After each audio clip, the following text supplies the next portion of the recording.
Frustration పరాకాష్ఠకి వెళ్ళినట్టు. ఎందుకు చెప్తున్నామంటే ఈ మాట,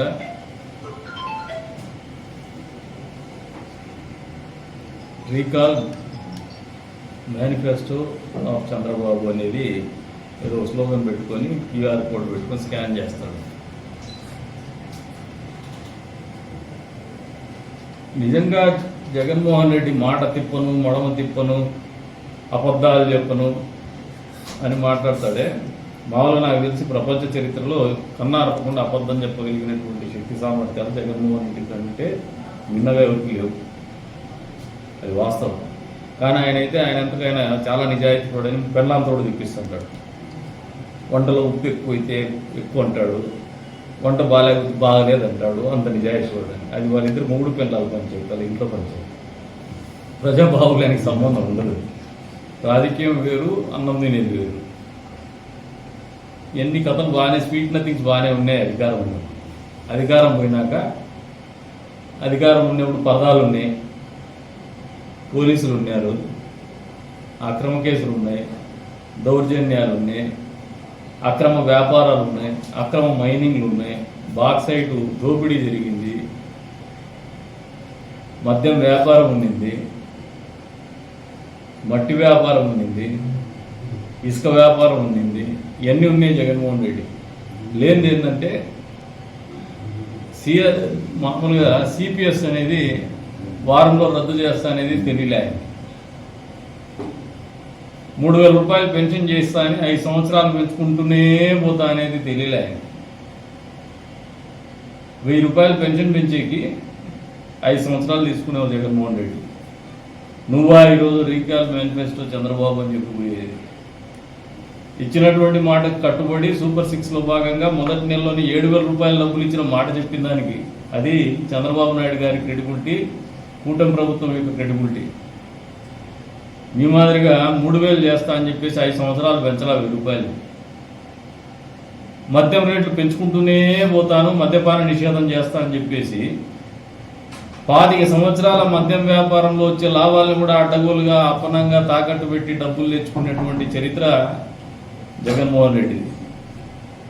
అబద్ధాలు చెప్పడంలో డాక్టరేట్ పుచ్చుకున్నాడు. ఇక దీనికి ఒత్తాసుగా ఇప్పుడు పాపు పేరునాని గారు కావచ్చు, అంబటి రాంబాబు కావచ్చు, రకరకాలుగా మాట్లాడుతున్నారు. రప్పా చేసేసేయండి, చీకట్లో కన్ను కొడితేనే జరిగిపోవాల. మాట్లాడేది ఎన్నిసార్లు చెప్తారు వాయబ్బా. మీరు నమ్ముకోండి, సిద్ధాంతం ఇది. జనాలకు మీరు చేసిన పనులతో ఒకసారి 151 నుంచి 11 పడిపోయింది. ఇప్పుడు మళ్ళీ చీకట్లో రప్పా అని చెప్పేదేమొద్దు, కంట్లు సైగ చేసేదాలు చేసేసేలా అంటున్నాడు.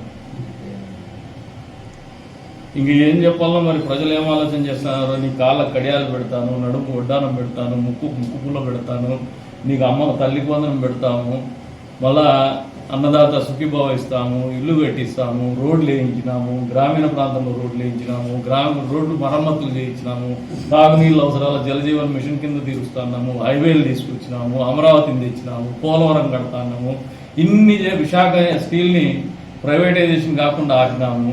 ఇన్ని చేస్తా అంటే కూడా ప్రజలకు ఇంకా చేయాలనే తపన పడతా అంటే చంద్రబాబు నాయుడు గారు, కూటమి ప్రభుత్వం. నువ్వు చూస్తే 11 సీట్లు వచ్చినా కూడా సంవత్సర కాలం అయిపోయినా కూడా రప్పా అని రోడ్లు ఎంబడతావు. ఒకసారి తలకాయలు నొక్కుతావు, రెండోసారి మామిడికాయలు నొక్కుతావు. తొక్కేది తప్పితే వేరే పని లేదు జగన్మోహన్ రెడ్డికి. You all the time you believe in destruction. Negative approach, negative personality అనే దానికే మిమ్మల్ని మీకు వినాశనము, కూల్చివేతతో మొదలుపెట్టిన ప్రజావేదిక. అది మొదట అడుగు పడింది నీ కూల్చివేతకి, నీ అధికారాన్ని కూల్చివేయడానికి, నీ సామ్రాజ్యాన్ని కూల్చివేయడానికి, నీ రాజ్యాధికారాన్ని కూల్చివేయడానికి. ఇప్పటికి కూడా బుద్ధి రాలా మీకు, మీరు మారలా. ఇక పోతే కొత్త స్లోగన్ ఎత్తుకున్నారు. కేసులా ఎవడు భయపడతాడు? ఏమవుతాయి? మిమ్మల్ని భయపెట్టాలనే ప్రభుత్వం, భయపెట్టాలనే పని ఆలోచన ప్రభుత్వాలకు లేదు. ప్రభుత్వాలంటే వ్యవస్థలను పనిచేయించాలి. మీ మాదిరి వ్యవస్థను కుప్పకూల్చరు. పోలీస్ వ్యవస్థతో ఒక సినీ నటిని తీసుకొచ్చి సెటిల్మెంట్ చేయరు జగన్మోహన్ రెడ్డి. అంబటి రాంబాబు అరగంటలో పనులు అయిపోచుకునే కార్యక్రమాలు కాదు ప్రభుత్వాలు నడపడం అంటే. వ్యవస్థలు నడపడం, వ్యవస్థలు నడిపేటువంటి క్రమంలో ఎవడైనా తప్పు చేస్తే అది ఏ పార్టీ వాడైనా కూడా శిక్షించాల్సినటువంటి అవసరం, దండించాల్సిన అవసరము, కట్టడి చేయాల్సినటువంటి అవసరం ప్రభుత్వాల మీద ఉంటుంది. అందులో భాగంగానే మీరు ఎవరైనా తగులుకుంటే కూడా మీ మీద కక్ష సాధింపు అయితే కాదు, కక్ష సాధింపుతో అధికారం వస్తుందని మేము నమ్మడం లేదు, మా ప్రభుత్వం నమ్మడం లేదు, మేము కూడా వ్యక్తిగతంగా నమ్మడం లేదు. ఇప్పుడు కాన్స్టిట్యున్సీ లెవెల్ నుంచి మొదలు పెడితే రాష్ట్రం వరకు కూడా మా నాయకుడు ఆలోచన విధానం బట్టి మేము కూడా పరిపాలన అందిస్తూ ఉంటాం. మంచి చేయాలని తపంతో ఉన్నాడు ఆయన. Is a world class leader. For your kind information, మీకు ఇంకా నచ్చకపోవచ్చు, ఇప్పటికి కూడా చంద్రబాబు నాయుడిని విమర్శించడం తప్పితే బొత్స సత్యనారాయణ గారికి కావచ్చు, వీళ్ళకి కావచ్చు, అబద్ధాలు, మోసం. ఏం అబద్ధాలు చెప్పినారు? సూపర్ 6లో పెన్షన్ ఇస్తా అండి, ఇది అబద్ధమా? 4,000 పోయి అవ్వాతాతను అడగండి.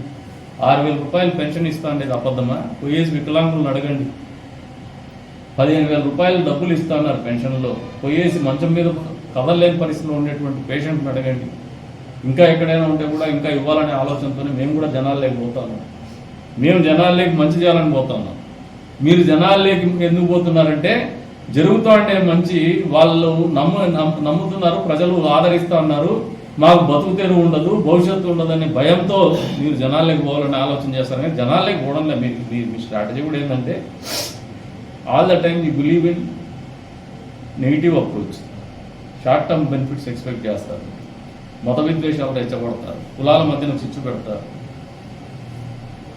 ఎప్పుడు కూడా మనుషుల్ని ఓటర్ల మాదిరిగా చూసేటువంటి మనస్తత్వం పులివెందులలో మీ కుటుంబానికి ఉన్నటువంటి ఆలోచన విధానం రాజకీయాల్లో.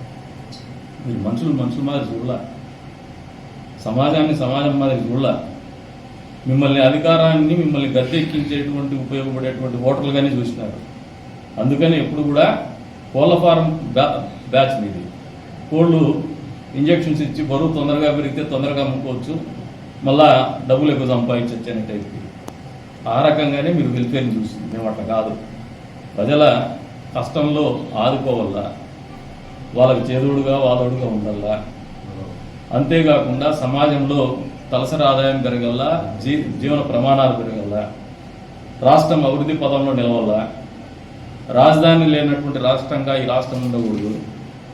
అంతేకాకుండా ఆర్థికంగా కూడా అభివృద్ధి పదంలో ముందుకు పోవాలంటే ఆర్థికంగా కూడా అప్పుల్లో నుంచి నిలదొక్కుని ముందుకు పోవాలనే ఆలోచనతో ఈ ప్రభుత్వము చంద్రబాబు నాయుడు గారి నాయకత్వంలో పనిచేస్తుంది. మీకు అవి అన్నీ నచ్చవు. నచ్చక మీ కోవర్టులతో మెయిల్ పెట్టిస్తారు ఆర్బీఐకి. ప్రభుత్వాలు నడపడంలో చేతగాంతనము, సోషల్ మీడియాను అడ్డం పెట్టుకొని అబద్ధాలు ప్రచారం చేయడం, 2 సాక్షి పత్రికా సాక్షి ఛానళ్ళు పెట్టుకొని అబద్ధాలు ప్రచారం చేయడం తప్పితే మీకు తెలిసింది ఏముంది? జగన్మోహన్ రెడ్డి అండ్ కంపెనీ తెలియజేస్తాం. ఈ రోజున గ్రామాల్లోకి వస్తారంటున్నారు. మా చిత్తశుద్ధికి ప్రజాస్వామ్యాన్ని మేము నమ్ముతామనేది ఒకే ఉదాహరణ. అక్రమ కేసులను మాట్లాడుతున్నారు. చంద్రబాబు నాయుడు ఇంటి గేటుకి తాళు కట్టినారు మీరు, మీకు అధికారం ఉంది. చంద్రబాబు నాయుడు గారిని ప్రోగ్రామ్స్ పెడితే పోనీకుండా చేసినారు మీరు, పూర్తిగా రిస్ట్రిక్ట్ చేసినారు. అంతే స్థాయిలో పవన్ కళ్యాణ్ గారు చంద్రబాబు నాయుడు గారిని జైల్లో పెట్టి మీరు చోద్యం చూడాలంటే పవన్ కళ్యాణ్ గారు పరామర్శించడానికి పోతే నడి రోడ్డు మీద నిలదీసినారు. మేము ఇటువంటి పనులు చేయడం లేదు జగన్మోహన్ రెడ్డి గారు. మీరు అధికారంలో ఉంటే ప్రజల్లోకి పోవాలంటే పరదాలు కట్టుకుని ప్రజల్ని కూడా రోడ్లకి రానివ్వాలి. మీకు మీ ఆలోచన విధానం ఇది, మీ నియంతృత్వ పోకడలేదు. మేము అట్లా చేయడంలా. నియోజకవర్గ స్థాయి నుంచి మీ వరకు కూడా చెప్తున్నాం. మీరు ఏదైనా ప్రోగ్రాం చేసి మేమే బందోబస్తు ఇస్తా ఉన్నాం. పోలీసు వాళ్ళకు కూడా ఫ్రీ హ్యాండ్ ఇచ్చున్నాం, వాళ్ళు చేసుకోమని చెప్పేసి.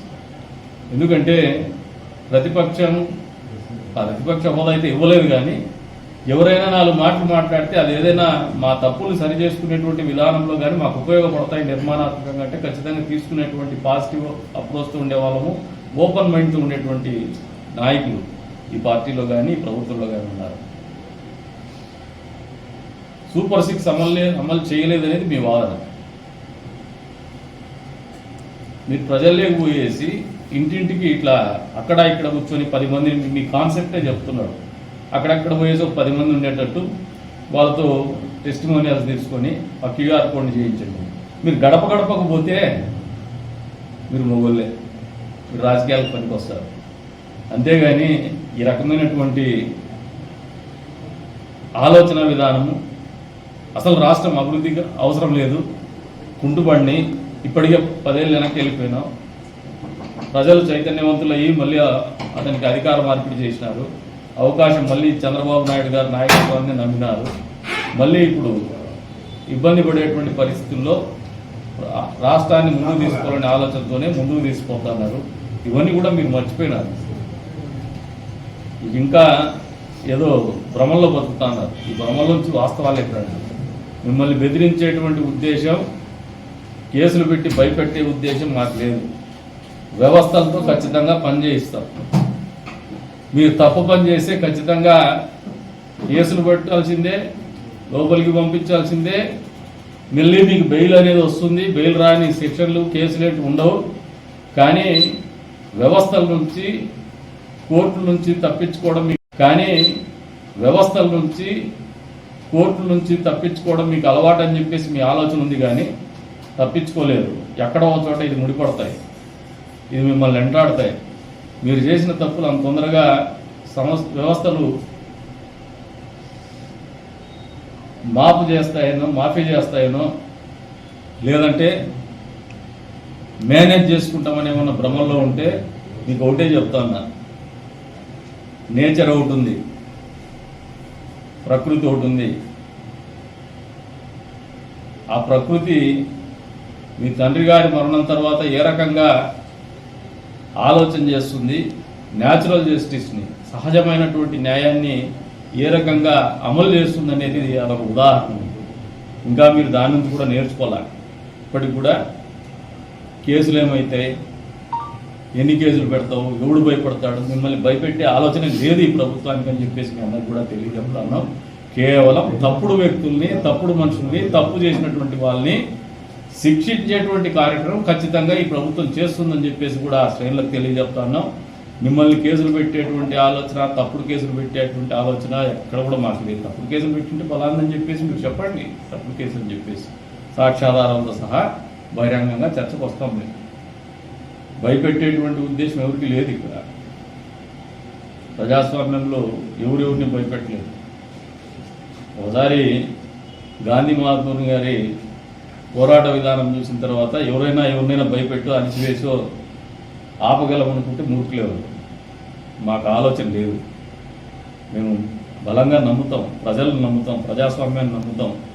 ప్రభుత్వాన్ని సరైనటువంటి దిశలో పరిపాలన కొనసాగించే విధానంలోనే పరిపాలన కొనసాగిస్తాం. కానీ అక్రమ కేసులో బెదిరించడం ద్వారానో రాజ్యాధికారాన్ని కాపాడుకునేటువంటి ఆలోచన విధానం కానీ అంత అభద్రతాభావం కానీ మాలో లేదు. జగన్మోహన్ రెడ్డి అనుకో ఖచ్చితంగా నిర్మాణాత్మకంగానే వ్యవహరిస్తున్నాం. చేసిన పనులు తెలియజెప్పుకుంటున్నాం, ప్రజల దగ్గరికి పోతున్నాం. ప్రజలు కూడా సంతోషంగా మమ్మల్ని ఆదరిస్తున్నారు. వచ్చే రోజుల్లో మరింత మేలు ప్రజలకు చేస్తాం. ఈ రాష్ట్రాన్ని కూడా అన్ని రకాలుగా అభివృద్ధి పదంలో నిలుపుతామని చెప్పేసి కూడా తెలియజెప్తాను. కానీ మీరు ఇప్పటికి కూడా ప్రజల్ని మభ్యపెట్టేటువంటి ప్రయత్నాన్ని మానుకోమని హెచ్చరిస్తాను.